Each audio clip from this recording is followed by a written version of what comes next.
Hello dears, welcome back to ThunderKitchenRecipes. ഇന്ന് ഞാൻ നെല്ലിക്ക വൈൻ എങ്ങനെയാണ് ഉണ്ടാക്കുന്നതെന്നാണ് നിങ്ങൾക്ക് ഷെയർ ചെയ്യാൻ പോകുന്നത്. ഇതിനെ നെല്ലിക്ക അരിഷ്ടം എന്നും പറയും.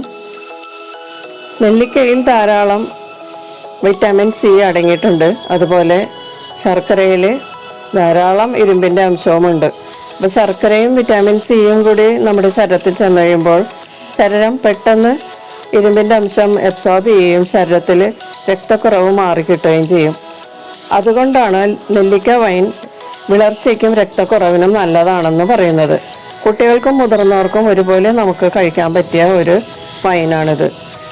അപ്പോൾ ഈ വൈൻ നമുക്ക് എങ്ങനെ വീട്ടിലുണ്ടാക്കാമെന്ന് നോക്കാം. നെല്ലിക്ക വൈൻ ഉണ്ടാക്കാനായിട്ട് നെല്ലിക്കയും ശർക്കരയുമാണ് മെയിനായിട്ട് വേണ്ടത്. നെല്ലിക്ക ഞാനിവിടെ 1/2 കിലോ എടുത്തിട്ടുണ്ട്. നന്നായിട്ട് വാഷ് ചെയ്ത് വെള്ളമൊക്കെ നന്നായിട്ട് ഒരു കോട്ടൺ തുണി കൊണ്ട് തുടച്ച് മാറ്റിയിരിക്കണം. പിന്നെ ഇതൊരു 750 ഗ്രാം ശർക്കരയാണ്. ഇത് ഞാൻ പൊടിച്ച് വെച്ചിരിക്കുകയാണ്. കൽഭരണിയിലോ അല്ലെങ്കിൽ ഗ്ലാസിൻ്റെ വാവട്ടമുള്ള കുപ്പിയിലോ ഇത് നമുക്ക് ഉണ്ടാക്കാവുന്നതാണ്. ഞാനിപ്പോൾ ഒരു ഗ്ലാസിൻ്റെ കുപ്പിയാണ് എടുത്തിരിക്കുന്നത്. അതിലേക്ക് 3-4 കഷ്ണം പട്ടയും 10-12 ഗ്രാമ്പൂവും ചേർക്കുക. അതിനുശേഷം നമ്മൾ എടുത്തു വെച്ചിരിക്കുന്ന നെല്ലിക്ക ചേർത്ത് കൊടുക്കാം. നെല്ലിക്ക നന്നായിട്ട് വെള്ളം തുടച്ച് നീക്കിയതായിരിക്കണം കേട്ടോ. വെള്ളത്തിൻ്റെ അംശം ഒട്ടും ഉണ്ടാവരുത്. നെല്ലിക്ക ഇട്ടതിന് ശേഷം അതിൻ്റെ പുറത്തേക്ക് നമ്മൾ പൊടിച്ച് വെച്ചിരിക്കുന്ന ശർക്കര ചേർത്ത് കൊടുക്കാം. ഒത്തിരി അങ്ങോട്ട് പുളിയും കയ്പുള്ള നെല്ലിക്കയാണെങ്കിൽ നമ്മൾ ഒരു 1 കിലോ ശർക്കര വരെ ചേർക്കാവുന്നതാണ്. ഇതിപ്പോൾ ഞാൻ 750 ഗ്രാം ശർക്കരയാണ് 1/2 കിലോ നെല്ലിക്കയ്ക്ക് എടുത്തിരിക്കുന്നത്.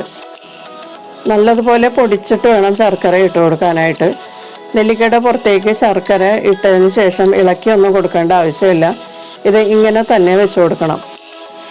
പൊടിച്ച ശർക്കര എല്ലാം ഇട്ടതിന് ശേഷം കുപ്പിയുടെ വായഭാഗം ഒരു ക്ലിങ് ഫില്ലിങ്ങോ അല്ലെങ്കിൽ പ്ലാസ്റ്റിക്കോ കൊണ്ട് നന്നായിട്ട് റാപ്പ് ചെയ്യുക ടൈറ്റായിട്ട്. അപ്പോൾ ഇതിലേക്ക് ഉറുമ്പ് അതുപോലെ ചെറിയ ചെറിയ കീടങ്ങളൊന്നും ഇതിനകത്തേക്ക് കയറില്ല. ഇതുപോലെ റാപ്പ് ചെയ്തതിന് ശേഷം ഇതിൻ്റെ മൂടി കൊണ്ട് ഒന്ന് മൂടി വയ്ക്കുക. കൂടുതൽ അങ്ങോട്ട് ടൈറ്റ് ചെയ്യേണ്ട ആവശ്യമില്ല. കുപ്പി അടച്ചു വെച്ചതിന് ശേഷം 41 ദിവസം കഴിഞ്ഞാണ് നമ്മളിത് അരിച്ചെടുക്കുന്നത്. ഇതിപ്പോൾ ഒരു 20 ദിവസം കഴിഞ്ഞ അവസ്ഥയാണിത്. 20 ദിവസം കഴിഞ്ഞപ്പോഴേക്കും നെല്ലിക്കയുടെ ആ നീര് ഈ ശർക്കരയിൽ ഇറങ്ങി ഇതുപോലെ ആയിട്ടുണ്ട്. പക്ഷേ ഈ നെല്ലിക്ക വീണ്ടും ഇനിയും ഇതിനകത്തുനിന്ന് നീരിറങ്ങാനുണ്ട്. അതുകൊണ്ട് നമുക്ക് ഇനി 41 ദിവസം വരെ വെയിറ്റ് ചെയ്യാം. ഇപ്പോൾ ഇത് 41 ദിവസവും കഴിഞ്ഞ് അതിലും കൂടുതൽ ദിവസമായി. ഞാനിപ്പോൾ ഇത് അരിക്കാൻ പോകുന്നത് 55 ദിവസമായപ്പോഴാണ്. ഇതിപ്പോൾ ക്രിസ്മസ് ഒക്കെ ആയതുകൊണ്ട് എനിക്ക് ആ സമയത്ത് അരിക്കാനായിട്ട് സാധിച്ചില്ല. കൂടുതൽ ദിവസം ഇരുന്നാലും കുഴപ്പമൊന്നുമില്ല. പക്ഷേ 41 ദിവസം കഴിഞ്ഞിരിക്കണമെന്നാണ് പറയുന്നത്. എന്നാലേ നെല്ലിക്കയിലെ ജ്യൂസ് എല്ലാം നന്നായിട്ട് ഈ ശർക്കരയിലേക്ക് ഇറങ്ങി കിട്ടുള്ളൂ. അതിൻ്റെ വിറ്റമിൻസും മിനറൽസ് എല്ലാം ശർക്കരയിൽ അലിയണമെങ്കിൽ 41 ദിവസമെങ്കിലും കഴിഞ്ഞിരിക്കണം. കൂടുതൽ ദിവസം വെച്ചാൽ അത് വളരെ നല്ലതുമാണ്. അപ്പോൾ ഇതിപ്പോൾ 55 ദിവസം കഴിഞ്ഞിട്ടാണ് ഞാൻ അരിക്കുന്നത്.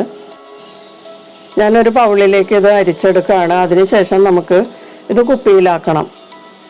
ഇപ്പോൾ നമ്മുടെ നെല്ലിക്ക കണ്ടോ, ഇപ്പോൾ ഒരു 55 ദിവസം കഴിഞ്ഞപ്പോഴേക്കും നെല്ലിക്ക ഇതുപോലെയാണ് ഇരിക്കുന്നത്. കണ്ടോ, നന്നായിട്ട് ഡ്രൈ ആയി ഉണങ്ങി അതിലെ നീരെല്ലാം ശർക്കരയിൽ അലിഞ്ഞിട്ടുണ്ട്. നെല്ലിക്ക വളരെ ഗുണമുള്ള ഒരു ഫ്രൂട്ടാണെന്ന് എല്ലാവർക്കും അറിയാമെന്ന് ഞാൻ കരുതുന്നു. ഒത്തിരി വൈറ്റമിൻ സി അടങ്ങിയിട്ടുള്ളതാണ്. ഒത്തിരി പിന്നെ അതുപോലെ തന്നെ ഫൈബർ കണ്ടൻറ്റും ധാരാളം ഉണ്ട്. നമുക്കിതൊരു കുപ്പിയിലാക്കാം. ഞാനിത് വേറൊരു പാത്രത്തിൽ ഒഴിച്ചിട്ടാണ് കുപ്പിയിലേക്ക് ഒഴിച്ചത്. ആ ഗ്ലാസ് ബൗളിലൂടെ ഒഴിക്കാൻ പറ്റില്ല. അപ്പോൾ ഞാൻ ആ ബൗളിലുള്ളത് ഒഴിച്ചപ്പോഴേക്കും ഇതുപോലെ ഒരു ബോട്ടിലും പിന്നെ ഒരു കുപ്പിയിലും കൂടി കുറച്ച് കിട്ടിയിട്ടുണ്ട്. ഈ വൈൻ രാവിലെ ഭക്ഷണത്തിന് തൊട്ട് മുൻപ് കഴിക്കുന്നത് വളരെ നല്ലതാണ്. നമ്മളിതുപോലെ ഒരു വൈൻ ഗ്ലാസ് എടുത്തിട്ട് അതിലൊരു 10 മില്ലി ഒഴിച്ചിട്ട് ദിവസവും കഴിക്കുന്നതാണ് നല്ലത്. മുതിർന്നവർക്ക് ഒരു 10 മില്ലി വരെ കഴിക്കാം. 5 വയസ്സിന് മേലുള്ള കുട്ടികൾക്ക് 5 മില്ലി ഒരു നേരം കൊടുത്താൽ മതിയാവും ഒരു ദിവസം.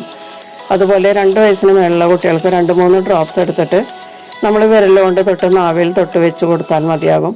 കുട്ടികൾക്ക് നല്ല വിശപ്പും ഉണ്ടാവും, വിളർച്ചയും മാറും. അപ്പോൾ എല്ലാവരും ഇതൊന്ന് ട്രൈ ചെയ്ത് നോക്കുക. നിങ്ങൾക്ക് വീഡിയോ ഇഷ്ടപ്പെട്ടാൽ ലൈക്ക് ചെയ്യുക, നിങ്ങളുടെ ഫ്രണ്ട്സിനൊക്കെ ഷെയർ ചെയ്ത് കൊടുക്കുക.